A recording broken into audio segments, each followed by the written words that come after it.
All right, so this is watching the watchers. Like Patrick said, I do a lot of forensic analysis.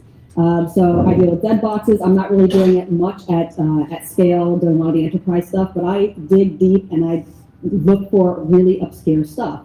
So if you went to the conference in November in Maui, one, it was fantastic. I love these conferences. It's been easily my favorite conference by far.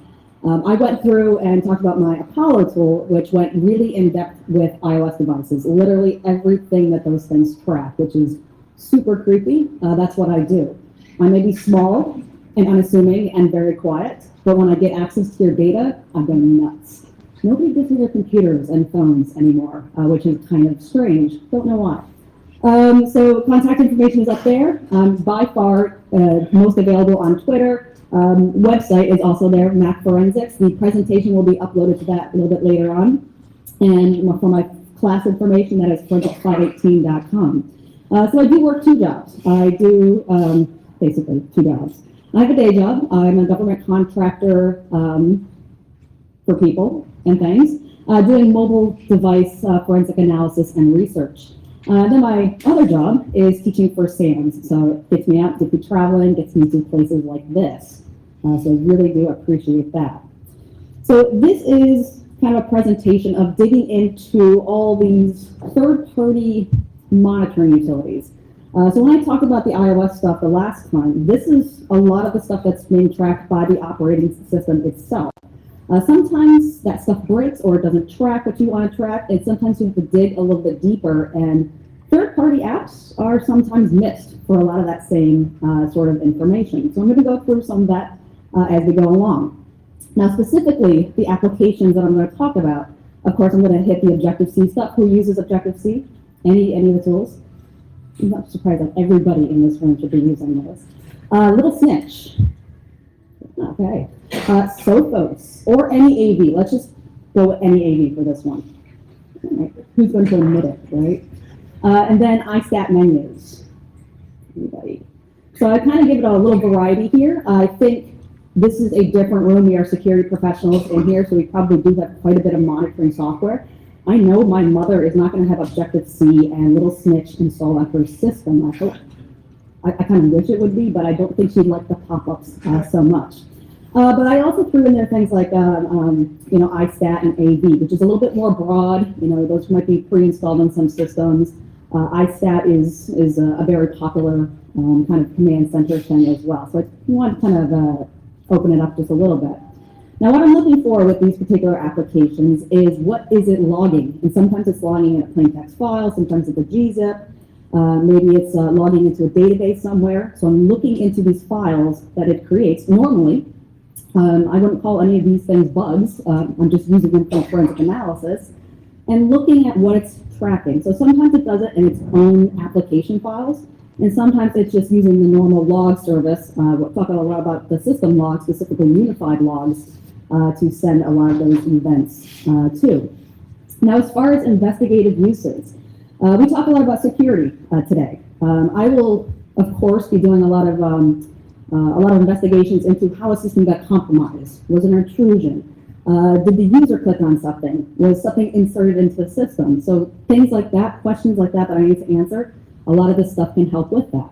But I'm also going from a different perspective, maybe more of a criminal investigation.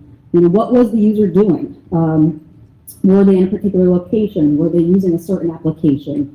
Something to that effect. So a couple of different things that I want to talk about there.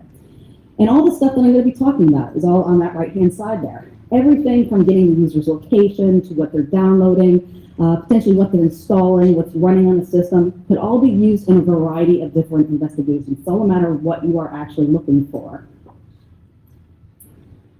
So let's start with the Objective-C tools. Might as well, as this is a conference that kind of all brought us here. So do not disturb. This is basically, keeping track of the evil maids in our world. So perfect to start with that, because most of us, I think, are staying at hotels right now. So I have this one running.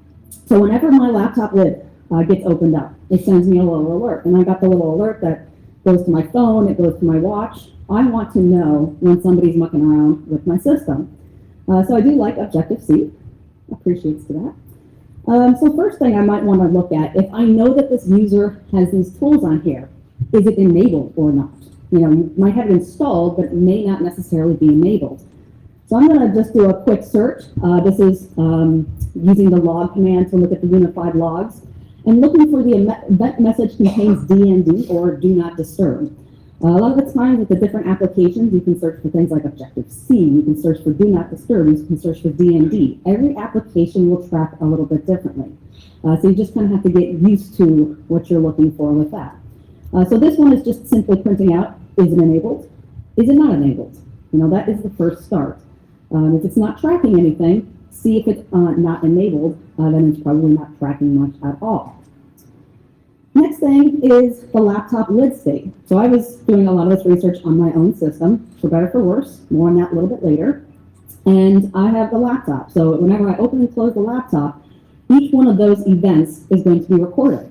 Now that's great. You might not care about that, but from an investigative standpoint, this tells me that the user might be sitting in front of that computer. I might be able to tell how long they were using that system for. Or do they, go to work, they open up their laptop the first time in the morning, 5 o'clock rolls around, it's time for happy hour, they close it down. So frequency of this could also be potentially useful in investigations. Was the system even up and running at a particular time? Next things are things like volumes or USBs that were connected to the device. Now, do not disturb is great for this for the first 3 minutes. And that's kind of one of the problems with DND. It's not a problem. I know I get why it's I shouldn't say that. But forensically, it's a problem because it's not tracking every single USB that's being put into the device.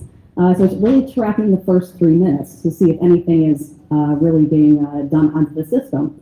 So in these logs that I'm showing you, you might have associations with volumes or mounted devices and things like that, and that's great. And that's something that we can use for, a weird malicious volume that might have been plugged into the system. We can take that volume name and pivot off of that and look for it in other PLIS, other system logs, try to figure out more about that particular device.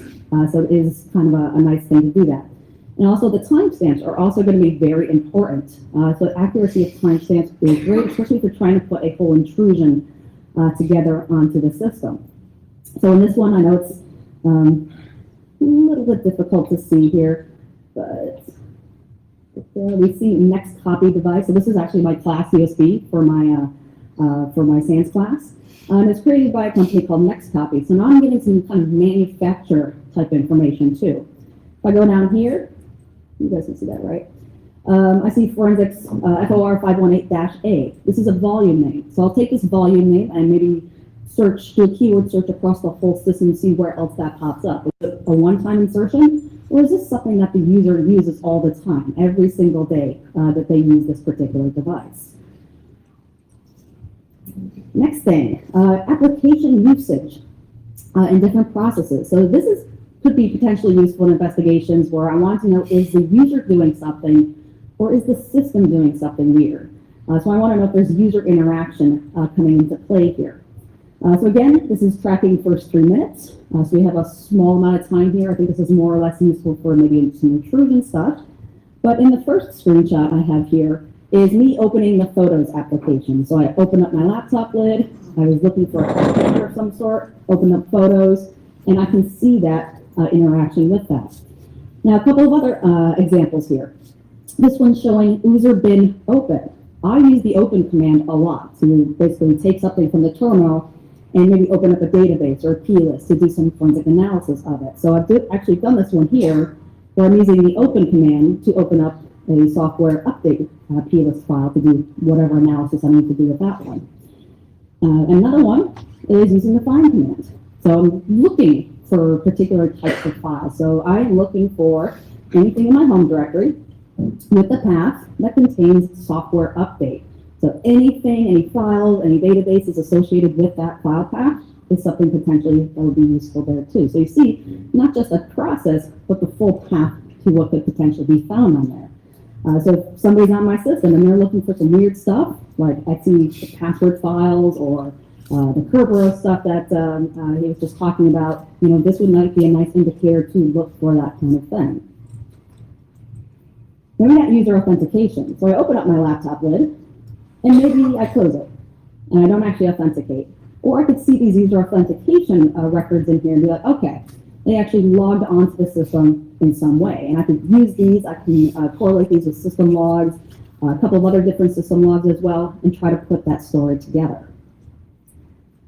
All right, now downloaded files. So this one is interesting. The timestamps for this one are a bit strange. I'm not quite sure. I've been meaning to ask you about some of those timestamps a little bit later. So these are showing downloaded files, and it's not every single downloaded file. Again, probably more or less the first 3 minutes or so of the particular device being opened up and authenticated to. But this is going to show me potentially files that are being synced. So when you open up your laptop for the first time and it has an internet connection, it wants to sync everything. I have some ICS files here. Let me just click through. Show you a bigger one here. I got some ICS files. These are my calendar events. Each one of these is a separate event. They like to be synced across devices. So if you have iCloud turned on, things are syncing all the time. I got a few other things under messages and attachments. So I'm chatting back and forth, maybe on my phone. Once I open up my laptop, it wants to sync and bring down a bunch of GIF files and picture files. Those will get synced and pushed down to the device. What else do I have here? Mail. Of course, Mail wants to sync and pull down different attachments and things. So if I'm looking for maybe malicious attachments, look for those that are going to be stored in there. And we have some more ICS files right at the end. So you get a whole variety of different things, but think how the system works. It's going to be the first 3 minutes, generally speaking, of stuff being synced to it. Next one is block. So block is trying to block things. Imagine that, how well named. So it's basically saying, and it's, I can't really show the screenshot here, that this background task management agent is kind of saying, hey, Microsnitch wants to create a login helper. So we're talking about persistence points. We've talked about launch agents, daemons, XPC services, login items, all sorts of different persistence points. Block is going to tell me when each of those are attempting to be installed. So certainly I want to get a record of that. Maybe I want to know when they were installed on that system. If logging is enabled, it creates a beautiful log file. It's got timestamps. It shows me that, the Microsnitch app wanted to install this this login item, and it shows me whether the user clicked allow or deny. In this case, I clicked allow. I was going to do a little bit of research into that particular application. However, I don't believe logging is turned on by default. Fortunately, it gets logged into the unified log. So in case the user just didn't turn that little checkbox on, that's fine. I get all the unified log versions of that as well. So I kind of get a better historical view. Now, unified logs are not kept around forever, maybe anywhere from 4 to maybe 6 weeks, depending on the usage of the system. But that's a good amount of time to show me historical persistence mechanisms that have been installed on the system. And it's a little bit difficult to see here, but we have things like kernel extensions, launch daemons, and we got the login item from Microsnitch right at the end there. So it's going to show me who is trying to install this. Is it an installer application? I have BenCP here trying to install launch daemon for Microsoft Auto Update. I have some kernel extensions that are being installed by Sophos installer. So this is me installing a variety of different antivirus products on my system. And each one of those is going to install usually at least one different launch agent or persistence mechanism. Now, fun fact, when you are running, I don't know, I think I have 5 different AVs on my system right now. That system does not work really well. I have never had my system reboot more a couple of weeks or so than when I had all those AV products basically fighting together. So I wouldn't recommend it. Choose one, maybe. Next up, we got the Lulu Firewall. So free firewall. I love that it is free. I love that it creates an extremely detailed firewall log, lulu.log. So this one's going to keep track of not just the firewall status. Again, I want to know if it's on or off. If I'm noticing a lack of logging, yeah, it's probably off. But it's just going to show me different software installations. What's the user installing? Does the user know that they're installing this? Is somebody else installing it for them? Which user is it under? So I got user 501 here. If I had a 502, 3, 4, and so on. Now I can start figuring out which account is doing the software installations. Where it's installing from, where it came from, some IP addresses, some port information. So this is Hexbeam. Hexbeam is one of my favorite GUI hex forensic analysis tools. I use it all the time. And that one's coming down from GitHub user, content.com. So I can start looking at things that are installed, start seeing where they originated from. Are those malicious IPs? Are they malware host sites? Is it something else that I should potentially take a closer look at? Process information, you also get some signing and some entitlement information that might give you an idea, is this thing malicious or not, depending on which entitlements it's requiring. And then again, we also have a bundle identifier. You're like, oh, okay, bundle identifier. Everything has a bundle identifier. When we're talking about forensic analysis, that bundle identifier is super useful. I will take that and search across the whole system, and it will just pop up everywhere. Different databases, plist files, log files. It is the main identifier for that app. So if it's something that I'm particularly interested in, I can look for that and see when it was installed, what user interaction they had with it, did they have it open all the time, looking into the Knowledge C database to see how often they used a particular app. Was it a one-shot deal? Was it something they used every day? That kind of pattern of life information could also be very, very useful. Now, next one is oversight. So oversight is going to keep track of your camera and your microphone, if you're being recorded or not. Most folks would want to know if they're being recorded. Lovely little log file here called oversight.log. So this one is keeping track of which thing is being used. And this, the first two entries here, we're both seeing a FaceTime HD camera, which is the camera front-facing on the laptop lid right here. Now, I, for some reason, always click the FaceTime icon every single time. Then, of course, if you don't have the little blocker there, you see your double chin face, and you're like, oh gosh, I don't need to see that at all. So each time I did use that one, I clicked block because it's right next to another application that I use all the time. I should just learn and take that off my dock, but I never actually do. But when I do want to use the camera, things like GoToMeeting, maybe I got a presentation that I have to do for SANS or something. They want to see my face. I want to enable the camera so they can see my double chin and all that good stuff in great, glorious detail. So I've clicked allow for that one. So it shows me that user interaction. Is it maybe mistakenly used or was it intentionally used? Next one. So that is it for the Objective-C tools. Thank you, Patrick, for that. I love those forensic artifacts. Next one is Little Snitch. Now, Little Snitch is a big program. There's a lot of stuff going on with it.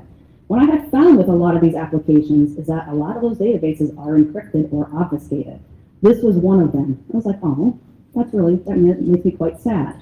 That means I don't get the forensic artifacts of all the tracking that it actually does. Well, I could, maybe with a little bit more work, but I'm looking for quick wins in this case. So I'm looking specifically for the network monitor information. So I was able to extract some of the information from that because it is keeping it in a nice plain text log.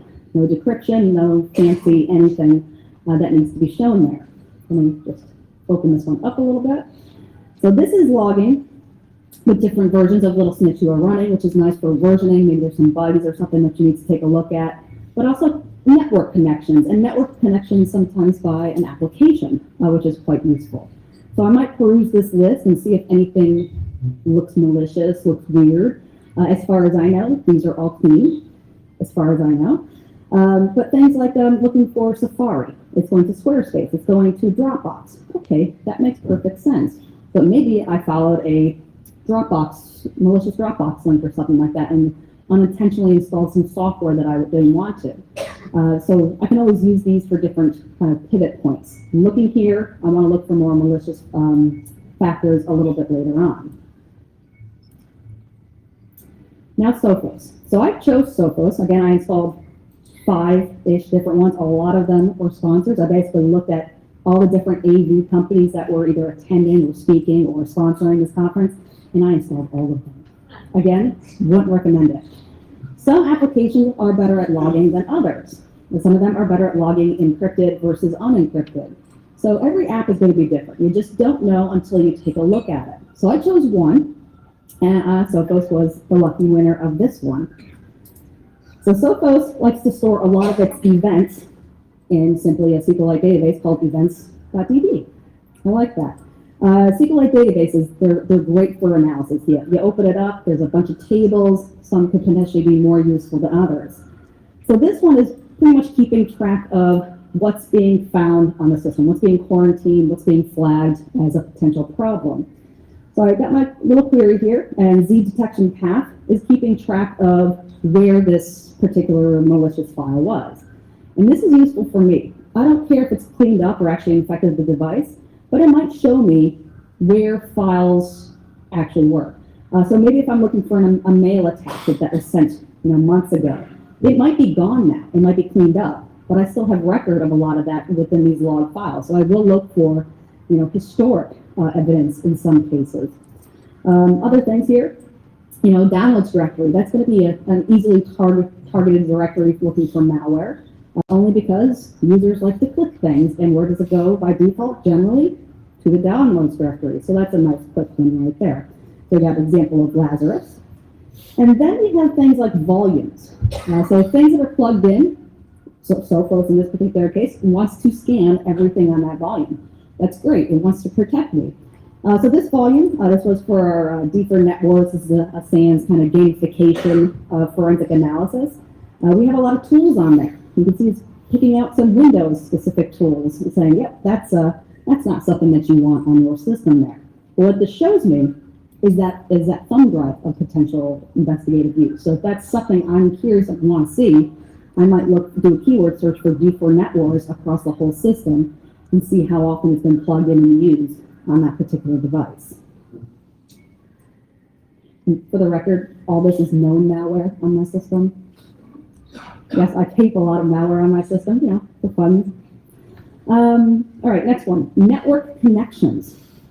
So a library logs directory. You're going to have these Sophos diagnostic some number.gz logs. They roll over those logs and archive them quite a bit. So you actually get a pretty decent historical view of a lot of stuff that Sophos is logging.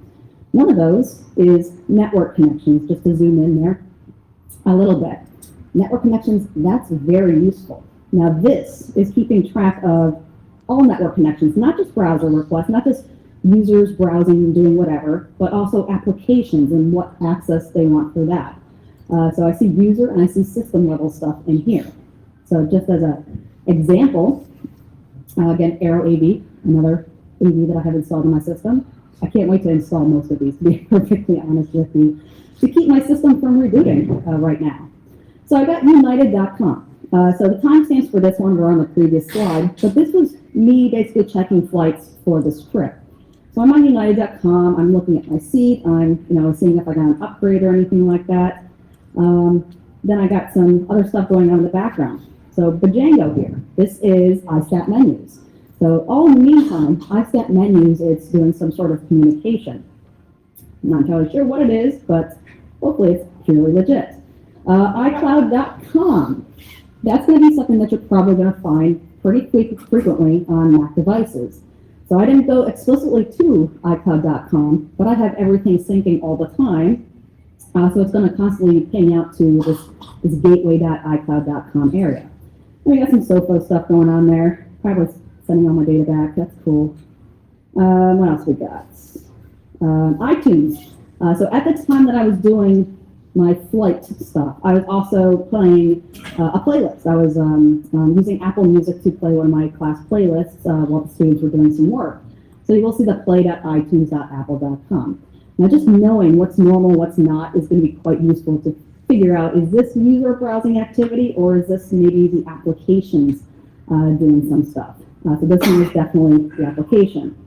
So after United, I went to Viator.com to look for different tours. So I spent the last few days before coming out here to go to Meets. I wanted to potentially go on a wine tour or something like that. So I was doing some research there. Of course, I can correlate all this with things like the browser history, Safari, Chrome, whatever. These are not the only places I'm going to find evidence of this type. But the thing that I really like is having multiple sources of this data. So I can go clear my browsing history. It's very, very easy to do. Users will love to do that as an anti-forensics procedure, but they don't necessarily know that it's being recorded in other places. So if it's being corrupted or wiped or removed or just overwritten, maybe it's timed out or something like that, I want to have a backup source or some way to corroborate all the different types of things going on there, which is where the third-party app stuff is very, very useful. Now it also stores specific web visits. So before it was just any network connection. This one is specifically browsing information. So I filtered this one down. I was looking up Marriott. So I was looking up this hotel that we're staying in right now. I wanted to get all the details. I wanted to try to get a good room. I want to see what restaurants they have, how expensive the food is, the beach party that we're rocking out to right now. Now I want to find all of that information. So this is me basically going to Marriott, looking at the hotel, and it's caching a lot of the different files that are being downloaded on there.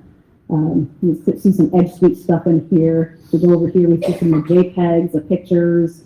I think there's a WAF file for some font information in there. So you can see all the different files that are being stored on there. This could be potentially useful in a drive-by download. If it's got some weird file that drops down doing whatever exploit that it's going to do, that could be very useful to be able to see every little bit and bob that's in there. It may not necessarily be cached on the device. And this one. So this one is different processes, and I'm going to zoom in again. So I know it's quite hard to see. I see a lot of log files. I feel like I'm going to blind a little bit earlier than some people by looking at some of this data. But we're looking at some process information here. So this one's an example of me opening up the terminal application. So applications, utilities, terminal, just opening that up, and then all this other stuff follows. So it's amazing how much stuff actually happens when you do something as simple as opening up one application. So it's showing user bin login, bash, some makedir, some Anaconda stuff for some data analytics, some uname stuff, all sorts of different things go on. So seeing that interaction and all the different processes being spawned is quite useful. You also see some of the bundle IDs, which is again something that I'm going to look up. Is it signed? Is it truly Apple? Is it something that's not signed by Apple? Maybe take a closer look at that. And then finally, the last app, iStat menus. So I don't know if you saw before, but I have a boatload of little icons right at the top there. Half of them are AV, the other half are iStat menus. So we got a system monitor here. Now this one is certainly keeping track of system level stuff. First thing we're talking about is sleep and shutdown status. Okay, sleep shutdowns, not super interesting, but this shows me when the user was potentially active. I want to know when they are hands on keyboard in front of it doing stuff, or if it's just idle, if it's sleeping, if it's doing its own thing. So on the left hand side, we've got the this sleep table within this uptime database, and it's keeping track of when it's sleeping. There's a start and there's an end, and I did the calculation to figure out how long it's sleeping for, so I could get a good idea of when the system was in use. On the right-hand side, same kind of thing. I'm in the uptime table. It's keeping track of uptime. So boots and shutdowns, those are going to be potentially significant too. Again, I can pull a lot of the same information from the unified logs, but again, it may not necessarily stick around. So it could be corrupted. I've had plenty of corrupted log files in the past. And this one, so this is the bandwidth database. We're going to keep track of a lot of network type of information here. So this one's showing different network usage. And so I have this, it's not the most complex SQL query, but I am pulling together, 3 different tables here to correlate this information. So I got starts, I got ends, I got the specific interface in play, and I have the name of the access point that I'm connected to. What you're seeing right here is basically sampling of me sitting in Zurich Airport waiting to fly to Nice. So, when in Zurich, finish the presentation, basically is what happened. And then you see right after, I finally get to my hotel, and I connect to the Wi-Fi there, a Core Hotels guest. So it will show you potentially location. Now, conveniently enough, they store the BSS ID there. I can take that, I can throw that into things like Wiggle, and get the actual location. You know, is that the Accor Hotel in Nice, or is it in Monaco, or is it, you know, somewhere else? Now I can get a little bit more specific if that's what I'm looking for. And then we have upload and download. So it's showing me how much traffic is then being pushed in and out of the device at that time. If I'm looking for things like exfiltration over the network, and I see it pegged up a little bit higher than maybe the normal activity, that's going to show me potentially some access to that. So quite useful. Next up, sleeps and wakes. Again, you know, different logs will log this in different ways. So they have the database. Now we have just the iStat menu daemon.log. So this is just keeping track of things like restarts. So whenever the system restarts, it starts doing this padding, right? Yeah, padding and then padding and preparing. Good spelling right there. I didn't notice that one before. But things like the SMC, the network, whatever else, those log entries will start upon restart of the system. And then we have the sleeps and the wakes, and you get some time information associated with that. So it's going to show it to me in a fairly good historical manner, all that kind of information. And then we have power status. So whether or not the system is plugged in or not. So mobile devices, they're mobile. Not plugged in right now, so I am in unplugged status. This is going to show me potentially is the user on the move or they tethered to some sort of power source. So I use this one for iOS quite a lot. Same thing for Mac devices. I want to know what is the power status of this. You know, I've had some folks basically say the device was dead at a given point in time. I'm going to go back here. I'm going to look at the time in question and see, was this plugged in or not? Are they lying to me or not? Now, a lot of the different stuff stored for iStats is keep track into a variety of different tables, sorted by hour, day, week, and month. So it's basically giving statistics for all of that information, meaning it's storing the data for all that information. So we do have about a month's worth max for a lot of that type of data.